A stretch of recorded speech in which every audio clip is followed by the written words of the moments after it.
This is a video lesson for section 2.6. This is the second section that will be included on the upcoming quiz. And section 2.6 ties in very nicely into 2.2. In section 2.2, your whole focus was on finding common denominators so that you could compare two fractions. For example, if I gave you fractions like 2 over 3 and I gave you a fraction 3 over 5, and in section 2.2 you were asked to compare these two, which one is larger, which one is greater, maybe they're which one is larger, which one is lesser, maybe they're equal. And you did that by finding the common denominator. You had two methods of doing that. Either you multiply the two denominators across, or instead of multiplying them across, you found the least common denominator by listing the multiples of the two.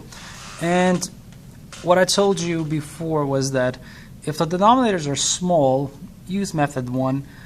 Even if there is a slightly smaller denominator, it's usually not worth the effort to go through the whole listing multiples.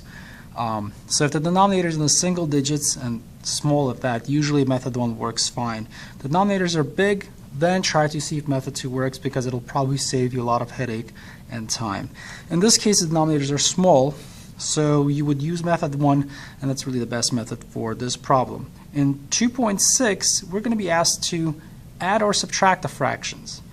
So it's no longer just comparing them. We're asked to add or subtract. So instead of a box here, which you would put in a greater or less than or an equal sign, let's say put an operation, an addition operation. Same rules though. First step, find the common denominator. Method 1, M1 as I will refer to, says multiply the two denominators. So the common denominator would be 3 times 5, which is 15. And you're not going to find a smaller denominator than that between 3 and 5. So even if you were to list all the multiples of 3 and 5. So now we need to make sure both our denominators are 15. So we'll rewrite the two. I'm not even going to do that. So I'll do this instead. How do I get a 3 to become a 15? Well, 3 times 5 will do the trick. And of course, whatever you do to the bottom, you have to do to the top to keep the equation balanced. Over here, how do I get a 5 to become a 15?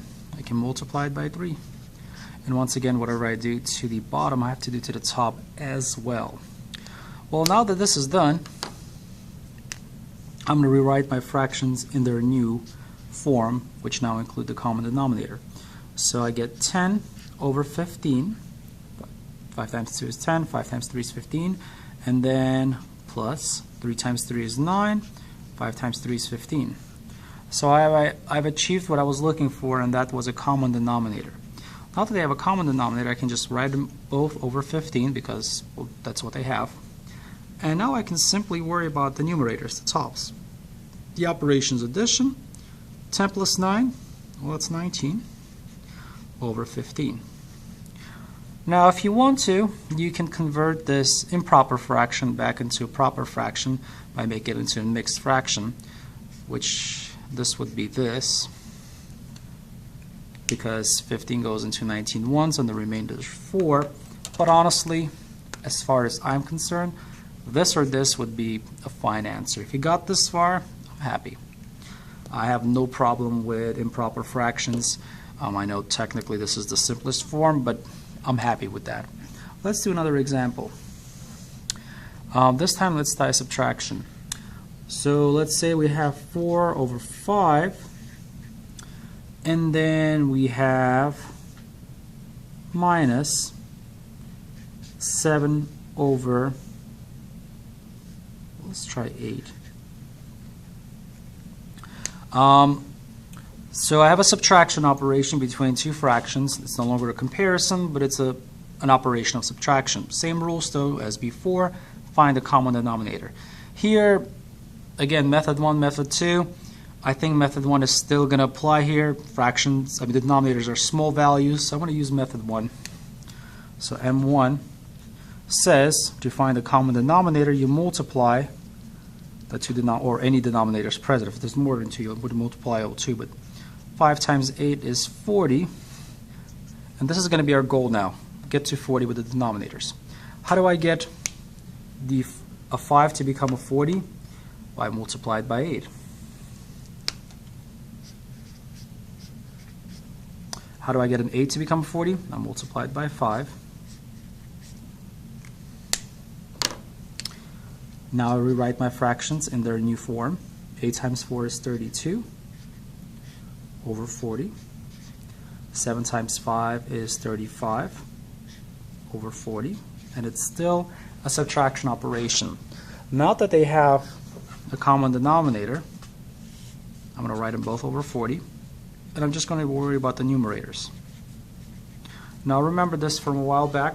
Here you have subtraction between 2 integers. We don't have rules for subtraction, so I'm going to rewrite it as addition by adding the opposite.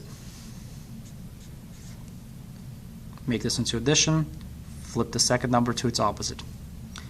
And now I have different signs. The negative number is larger, so my answer is going to be negative. Subtract the absolute values, 35, 32, 3 over 40. And that's the answer. That's the simplest form here. There's really not much else we can do to simplify this. All right, let's look at another number. This one, you will want to use the method 2, which is finding the LCD. So I'm going to give you 3 over 12. Let's keep it simple and keep it to addition. 3 plus 12 over, plus 4 over 5. In this problem, you could use method 1, and method 1 would tell you multiply 12 by 5, and you would get, actually, let me think here. Yeah, method 1 is the only way to, hold on a second, let me change this to this problem right here. Let's say we have 11 over 30 plus 7 over 10. It's a little better. Now method 1 would tell you, if you had this problem here, multiply 30 by 10 and get a common denominator of 300. Now that would work. That would work. But a denominator of 300 is a bit big. So let's see if we can use method 2 to give us a smaller denominator. So I'm going to list the multiples of 30. 30, so, which is itself, doubled, tripled. Then I'm going to list the multiples of 10. Itself, doubled, tripled, quadrupled. And let's see if we can find one in common.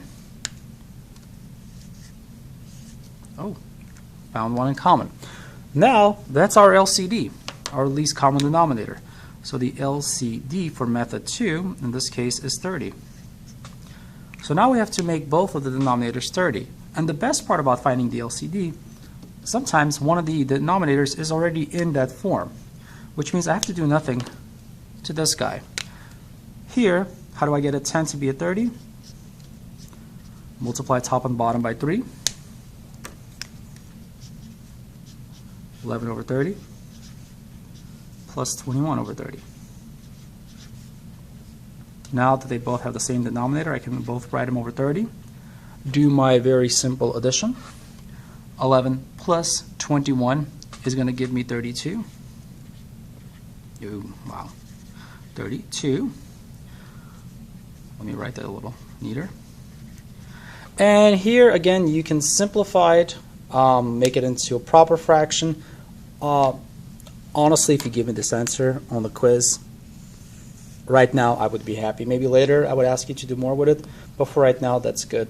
So thank you very much for watching this video. If you have any questions, see me in class or see me after school. Thank you.